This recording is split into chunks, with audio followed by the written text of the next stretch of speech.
Hello दोस्तों, स्वागत है आपका आपके YouTube channel all exam GK fun में। दोस्तों, आज हम टॉप क्वेश्चन को लेके आए हैं जो आपके आने वाले एग्जामिनेशन के लिए हेल्पफुल साबित होंगे।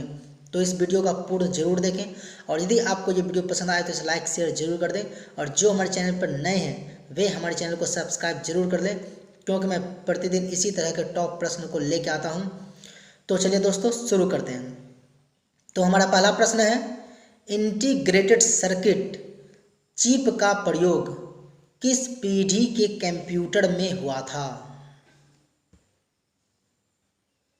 तो इसका आंसर होगा तृतीय पीढ़ी के कंप्यूटर में। अब मैं इससे संबंधित कुछ पॉइंट्स बता दूं कि तृतीय पीढ़ी के कंप्यूटर का विकास 1964 से 1975 के बीच हुआ था। अब इसके ऑप्शन ए में है प्रथम पीढ़ी। तो मैं बता दूं कि प्रथम पीढ़ी के कंप्यूटर में निर्वात ट्यूब का प्रयोग किया गया था और ये 1942 से 1955 के बीच हुआ था। इसके बाद ऑप्शन बी है द्वितीय पीढ़ी।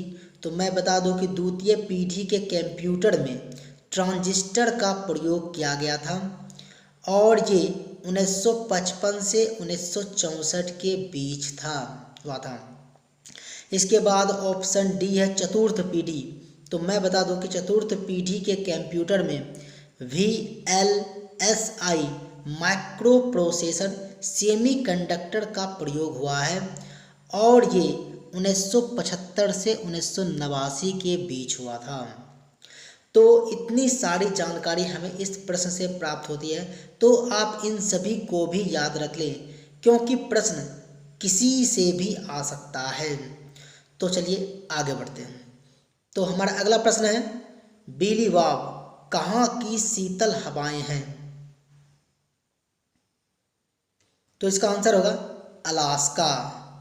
अब मैं कुछ और भी पॉइंट्स बता दूं कि शीतल हवा के विषय में, जैसे बोरा एड्रियाटिक तट की शीतल हवाएं हैं, मिस्ट्रल स्पेन की शीतल हवाएं हैं, बुरान रूस की शीतल हवाएं हैं, पैम्पिरो अर्जेंटीना की शीतल हवाएं हैं, पैपागायो मैक्सिको की शीतल हवाएं हैं, बिली ऑस्ट्रेलिया की शीतल हवाएं हैं, केप डॉक्टर दक्षिण अफ्रीकी गणतंत्र की शीतल हवाएं हैं। तो आप इन सभी को भी याद रख लें, क्योंकि प्रश्न किसी से भी आ सकता है। तो इतनी सारी जानकारी हमें इस प्रश्न से प्राप्त होती है। तो चलिए आगे बढ़ते हैं। तो हमारा अगला प्रश्न है, निम्न में से कौन सी भारत की पहली स्वदेश निर्मित मिसाइल है? तो इसका आंसर होगा पृथ्वी। अब मैं इससे संबंधित कुछ पॉइंट्स बता दूं कि पृथ्वी यह मिसाइल जमीन से जमीन पर मार करने वाली मिसाइल है। इसके बाद ऑप्शन ए है आकाश। तो मैं बता दूं कि ये जमीन से हवा में मार करने वाला प्रक्षेपास्त्र है। इसके बाद ऑप्शन सी है अग्नि। तो ये सतह से सतह पर मार करने वाली मिसाइल है। इसके बाद ऑप्शन डी है त्रिशूल। तो ये जमीन से हवा में मार करने वाला प्रक्षेपास्त्र है। तो आप इन सभी को भी याद रख लें। दोस्तों, मैं आपको बता दूं कि यदि आप जीके को लिंक के साथ पढ़ेंगे तो आपकी जीके बहुत जल्द इम्प्रूव होगी। तो आप लिंक के साथ ही जीके पढ़ें। तो चलिए आगे बढ़ते हैं। तो हमारा अगला प्रश्न है, 3D फिल्में देखने के लिए प्रयुक्त चश्मों में होते हैं। तो इसका आंसर होगा पोलेराइड।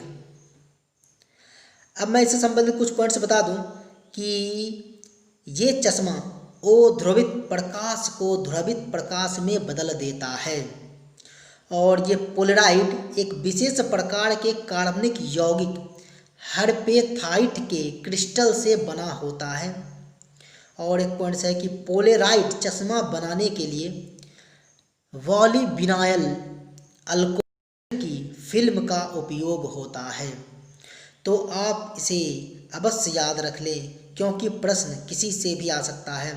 दोस्तों यदि आपको हमारा वीडियो पसंद आ रहा हो तो इसे लाइक शेयर जरूर कर दें, और जो हमारे चैनल पर नए हैं वे हमारे चैनल को सब्सक्राइब जरूर कर लें, क्योंकि मैं प्रतिदिन इसी तरह के टॉप क्वेश्चन को लेके आता हूँ।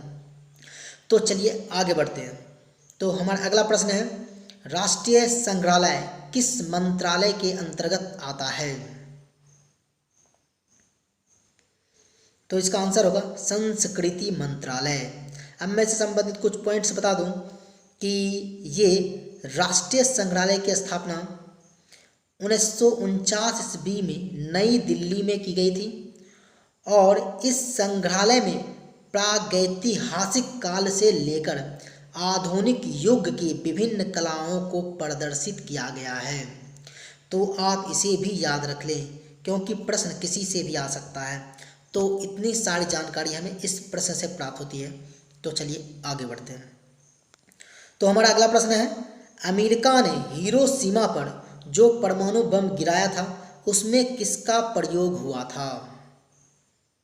बहुत ही इंपॉर्टेंट क्वेश्चन है दोस्तों, बहुत बार एग्जामिनेशन में पूछे गए हैं। तो मैं बता दूं कि इसका आंसर होगा यूरेनियम 235 का। अब मैं संबंधित कुछ पॉइंट्स बता दूं कि अमेरिका ने 6 अगस्त 1945 को हिरोशिमा पर परमाणु बम गिराया था, और इस परमाणु बम का नाम लिटिल बॉय था।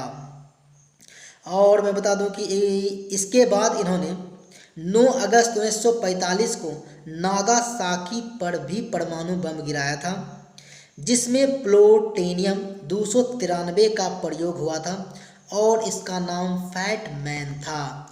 तो आप इसे भी याद रख लें, क्योंकि प्रश्न किसी से भी आ सकता है। तो चलिए दोस्तों आगे बढ़ते हैं।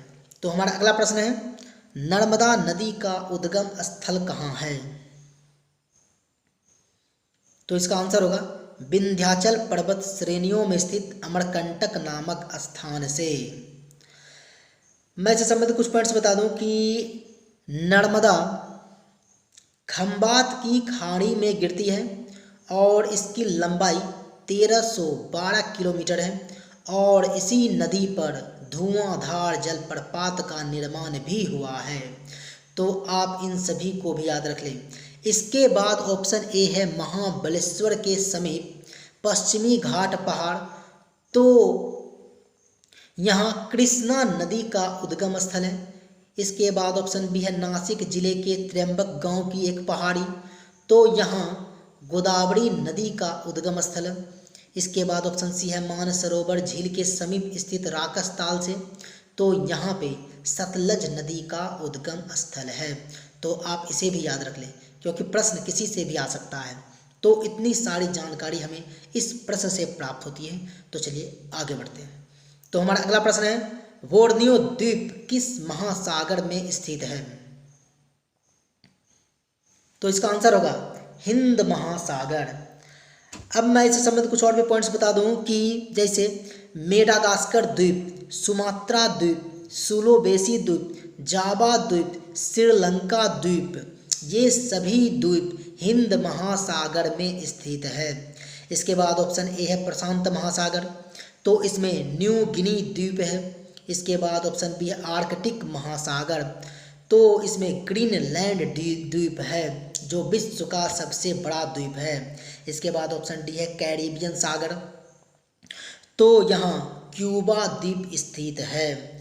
तो आप इन सभी को भी याद रख लें। दोस्तों मैं आपको बता दूं कि यदि आप लिंक के साथ जीके पढ़ेंगे तो आपकी जीके बहुत जल्द इम्प्रूव होगी, अतः आप लिंक के साथ जरूर जीके पढ़ें।